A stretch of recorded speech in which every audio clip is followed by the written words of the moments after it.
Look at that guy over there. He seems quite unsettling. I overheard the female employees whispering, and I instinctively stepped back. I'm Jason, and today I'm scheduled to meet the female CEO of a rival company. How can he have the nerve to visit our CEO? With each step across the office, I could hear the cold murmurs of the female staff, making me wonder if I had done something wrong. But if I hadn't acted then, who knows what would have happened to the CEO of this company? People can complain all they want. I haven't committed any wrongdoing. Repeating this to myself, I found myself standing in front of the CEO's office. It all started a few weeks ago. Our company and Red Rose Incorporated, a rival, decided to collaborate on a product. The company I work for primarily designs and sells shoes for men. While we do have a women's shoe design department, we lag far behind Red Rose Incorporated in terms of quality and popularity. That's when they approached us for a collaboration. Furthermore, the collaborative product idea came directly from the CEO of Red Rose Incorporated. The CEO of the renowned fashion brand, Red Rose Incorporated, had taken a keen interest in a shoe design of mine. She specifically requested that I create a pair of high-heel shoes for their line. This was a new challenge, as my previous work had focused solely on men's footwear. I couldn't help but wonder if I possessed the expertise to design high heels that would captivate and satisfy the discerning tastes of women. Determined to take on this opportunity, I paid a visit to the impressive Red Rose Incorporated headquarters. The building exuded an air of elegance, with its expansive glass walls, gleaming white marble floors, and an aura that felt almost cinematic. As I approached the ground floor, I was greeted by a group of strikingly beautiful receptionists, each radiating a refined and professional demeanor. "Hello, and welcome to Red Rose Incorporated. How may I assist you?" A friendly voice chimed. Upon introducing myself as Jason, the receptionist responded with a warm smile. "Ah, Jason. We've been expecting you. Please follow me." I could hear the distinct click of her high heels on the marble floor as she led the way, surrounded by a sea of stylishly dressed women, all effortlessly carrying themselves with grace and confidence. This workplace seems to have more women than men. Doesn't look too comfortable for us guys, huh? I tried to start a conversation. The receptionist simply nodded in response. I chuckled nervously, thinking that might be the secret behind their success in women's fashion. "I've heard Red Rose Incorporated is dominated by female employees," I continued. "Yes, our motto is to create an environment where women feel most at ease." "I absolutely love working here," she said, beaming brightly.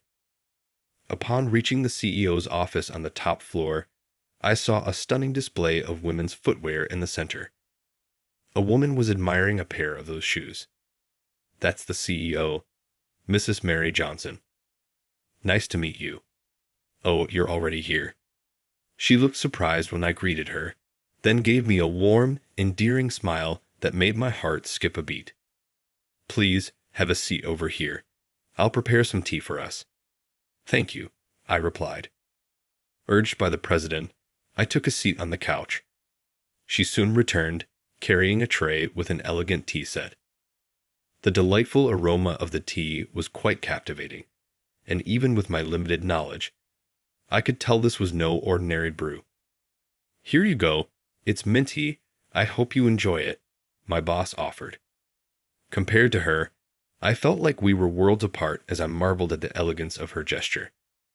She then presented a sketchbook, revealing the detailed drawing of the shoes I had designed.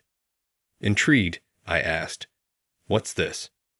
She explained that she had been sketching my shoes as part of her research, noting their simple yet comfortable design that could complement any outfit.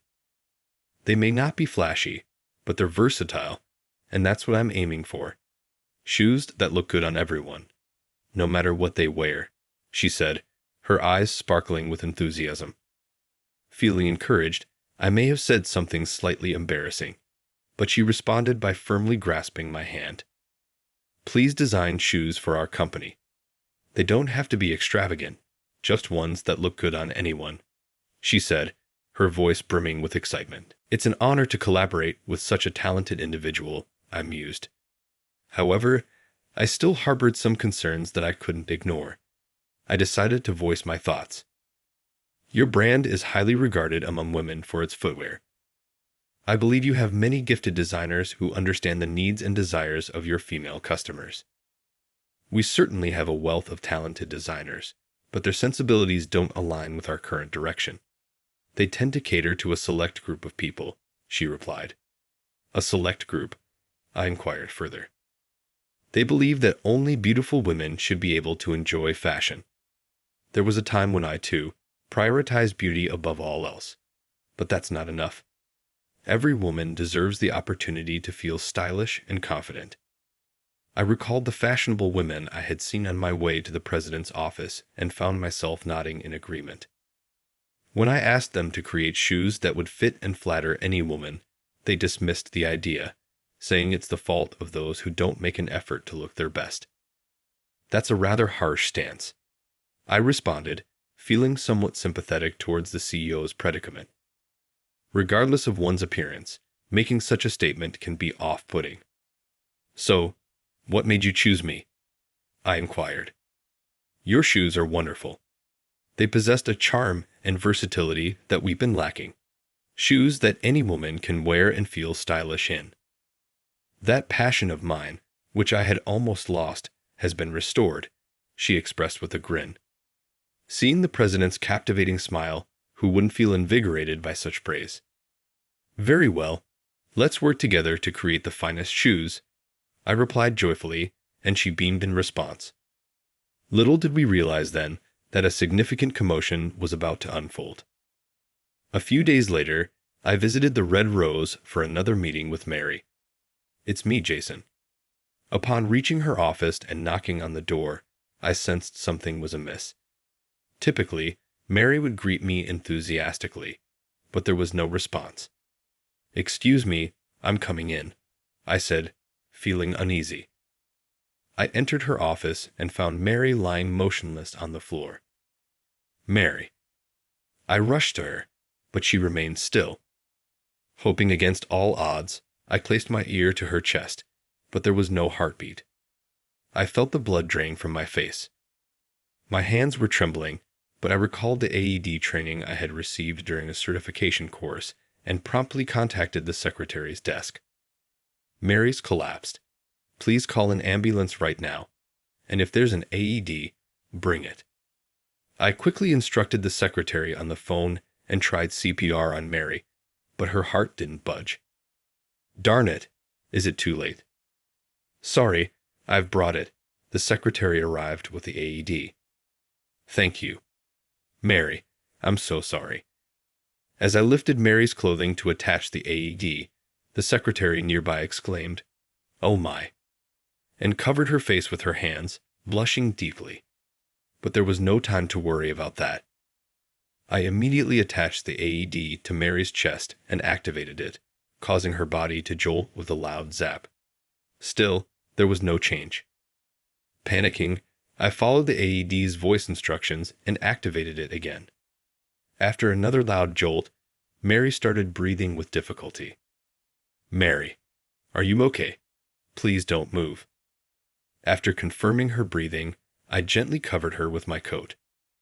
Just as I was about to ask the anxious secretary if the ambulance was on its way, I heard sirens. Can you show the paramedics in when they arrive? Yes, she rushed out of the room to guide them. Later, Mary was transported to the state hospital. Mary later contacted me to say that she had a pre-existing heart condition and had collapsed after a seizure. Thanks to the quick response, she was told she could be discharged soon without any lingering effects. Hearing that, I breathed a sigh of relief. However, the next day, Jason, what on earth had you done? Waiting for me as I arrived at the office was the manager, with a displeased look on his face. I was summoned first thing in the morning and yelled at, but I had no idea what it was about. I haven't done anything. There was a request from Red Rose to cancel the current collaboration project. Is it because Mary collapsed? No, they say it's because you did something inappropriate to Mary. Inappropriate. Hearing that made me think of the previous day's event. I had indeed lifted Mary's shirt to use the AED, but that was to save Mary's life. I didn't do it with any guilty conscience. So, I hear you lifted Mary's shirt to use the AED. They're suggesting you might have done that just because you wanted to. That's outrageous. Anyway, Mary needs to rest now. Reflect deeply on this and stay away from Red Rose. I was so frustrated I clenched my back teeth. Mary and I had gone through numerous meetings over the past few weeks, tweaking the design I came up with. To think it was all for nothing. Please, I'll do anything to avoid canceling this collaboration. Can't you help me convince them? I bowed my head, hoping at least to clear up the misunderstanding, and the manager let out a big sigh. What are you talking about? Even if the AED incident hadn't happened, the collaboration couldn't go on after Mary collapsed. This project needs her personal supervision. But Mary's direction is already reflected at this point. If I take the lead, understanding her will and the purpose of the collaboration, I can see it through. I remembered how she smiled when she saw my design drawings. I am sure she will be the saddest if the project falls through here. I just couldn't let that happen. Even so, it's a request from them. There's nothing I can do.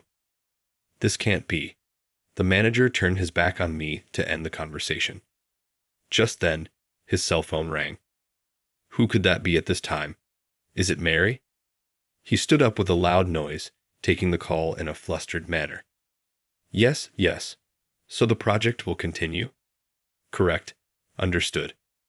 I nervously paced, overhearing the conversation and seeing the manager nodding profusely on the phone. When he finished the call, he turned to me with a beaming smile. It seems there was a misunderstanding. Mary just called to say the collaboration will continue. Good for you. Really? I was so relieved by the manager's words that I lost strength in my legs and sat down right there. But is Mary really okay? And how did this misunderstanding happen? A wave of anxiety swept over me. Looks like we'll be resuming our meetings tomorrow. Can you make it to Red Rose? Yes. Despite a touch of unease, I was thrilled that the project was back on track. The next day, I arrived at the CEO's office as usual. I'm glad you could make it. I'm really sorry for the trouble I've caused. I had no idea my chronic condition would flare up like that. Relieved to see you're unharmed, I entered the CEO's office as usual. Mary promptly apologized, though I felt it should have been the other way around. Despite the emergency, my actions had caused her distress. I'm deeply sorry about the incident, I said. Some employees were evidently unsettled by it. Mary's response surprised me. She seemed angry, not relieved.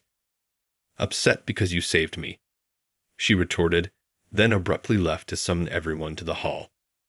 Her typically poised demeanor had vanished. I'll be back shortly, she said, departing with a look of regret. Months passed, and we achieved our goal. We successfully created a prototype for the high heels we had been working on. Here is the paraphrased version of the given text, maintaining the same length. A captivating wine-hued color caught Mary's eye as she gazed upon the shoes displayed. They're simply stunning. I've always dreamed of owning something like this, she sighed wistfully. Mary's passion for footwear was no secret. That day, she swiftly convened an urgent staff meeting to address the misunderstanding regarding the AED matter. She clarified that I had not acted with any ill intent in lifting her clothing. To my surprise, several employees later approached me to offer apologies, and I was relieved that the confusion had been resolved. They were probably just envious of your talent, a colleague remarked. Do you really think so? I wonder if I'm truly talented enough to be the object of envy. Mary pondered aloud. I can't say for certain, but what I do know is that shoes must be designed with the wearer's needs in mind. Perhaps they simply failed to grasp that essential principle. I then offered, would you like to try on the prototype? It appears to be the perfect size for you. Mary's face lit up at the suggestion. She slipped off her black heels and stepped into the wine-red high heels on display. Wow, these are much more comfortable than they look, she exclaimed as she walked around the room. Watching her gracefully navigate in the high heels, I felt a sense of satisfaction that this project had finally come to fruition. We can face and conquer this challenge as a united front. My desire is to witness her joyful expression more often.